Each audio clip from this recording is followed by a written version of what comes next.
Please subscribe to our YouTube channel. Like and share this video. బ్రహ్మదేవుడు ఉన్నాడు. ఆయన ఈ సమస్త ప్రపంచాన్ని సృష్టించిన వాడు ఆయనే. అయితే సమస్త ప్రపంచమంతా ఆయన పిల్లలే, సంతానమే, బ్రహ్మ యొక్క సంతానమే మనం అందరము. ఇంత మాత్రమే కాక ఒక క్షణంలో ఆయనకెందుకో ఒక సంధ్యా సమయంలో నాకు సంతానం కలిగితే బాగుంటుంది అనుకున్నాడట బ్రహ్మదేవుడు అంతటి వాడు. ఆయన అందరూ ప్రపంచము సృష్టి అంతా ఆయన సంతానమే. ఆయన ప్రత్యేకంగా అనుకున్నాడు. అది ఏ సంధ్యా సమయమో.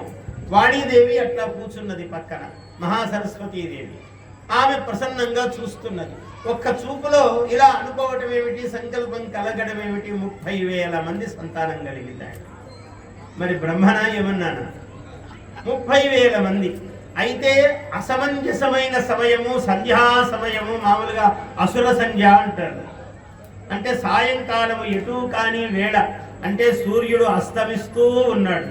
నా అస్తమేతి, పూర్తిగా అస్తమించలేదు, ఇంకా అస్తమయము కాకుండా ప్రకాశవంతంగానూ లేడు, అస్తమయ ఉన్ముఖుడుగా ఉన్నాడు సూర్యుడు.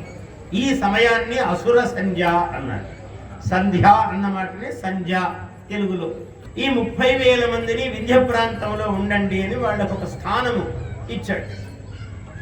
ఆ స్థానం ఇచ్చేటప్పటికి 30,000 మంది అసురులు కదా, సహజ జన్మ లక్షణం. అసురాహ పూర్వదేవాహ అన్నారు వాళ్ళని. అమరంలో చాలా ప్రత్యేకంగా చెప్తాడు. అసురులు అంటే పూర్వదేవాహ, ఒకప్పుడు వాళ్ళు కూడా దేవతలేనయ్యా అన్నారు. ఏవో కాని పనులు చేసి అలా అసురులుగా ముద్రింపబడ్డారు, అన్ని కర్కశమైన పనులు చేశారు, అందువల్ల అలా అయ్యారు అన్నాడు. దేవతలకు ఎన్ని శక్తియుక్తులు ఉన్నాయో అన్ని అసురులకు కూడా ఉంటాయి. వాళ్లకు 100 ఉంటే వీళ్లకు 95 ఉండవచ్చు, ఒక 5 భాగాలు ఎక్కువ ఉండొచ్చు దేవతలు. అందుకనే దేవయోనులు అన్నారు అసురులను కూడా. అసురులు, సిద్ధులు, సాధ్యులు, గంధర్వులు, ఇలా వీళ్ళంతా దేవయోనులు అన్నారు. సరే, వీళ్ళక్కడ ఉంటే అన్ని కాని పనులు చేసి యజ్ఞయాగాదులను చెడగొట్టి అన్ని వీళ్ళు చేయాల్సిన అకృత్యాలన్నీ చేస్తున్నారు. చేస్తుంటే భూదేవి బ్రహ్మదేవుడి దగ్గరికి వెళ్ళి మొరపెట్టుకుంది, స్వామి మీ సంతానము ఏం అనడానికి లేదు, ఏమన్నంటే మా నాన్న గొప్పవాడు అంటారు, ఏం చేయాలా, ఇట్లా అకృత్యాలన్నీ చేస్తున్నారు, ఏం చేయమంటారని భూదేవి మొరపెట్టుకుంది. అవునా అమ్మ, సరే నేను చూస్తానులే, నువ్వు వెళ్ళి తల్లి అన్నాడు. అని ఆయన మళ్ళీ సంకల్పం చేత ఒక కుమారుణ్ణి సృష్టించాడు, ఉగ్గురుడు అనేవాడు. ఒరే వీడిని దారితో పెట్టరా అన్నాడు.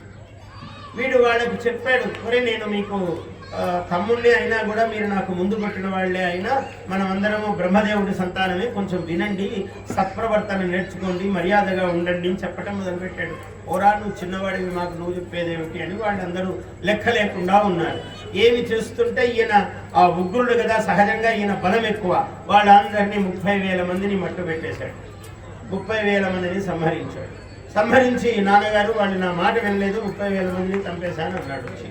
ఎంతైనా తల్లిదండ్రులకు అప్రియమైన మాట కదా, 30,000 మందిని చంపావా అని ఒక్కసారి కోపంగా చూశాడు బ్రహ్మ. వీడు కూడా భస్మమైపోయాడు. అంటే మమతకు ప్రాధాన్యము లేదు. Please subscribe to our YouTube channel. Like and share this video.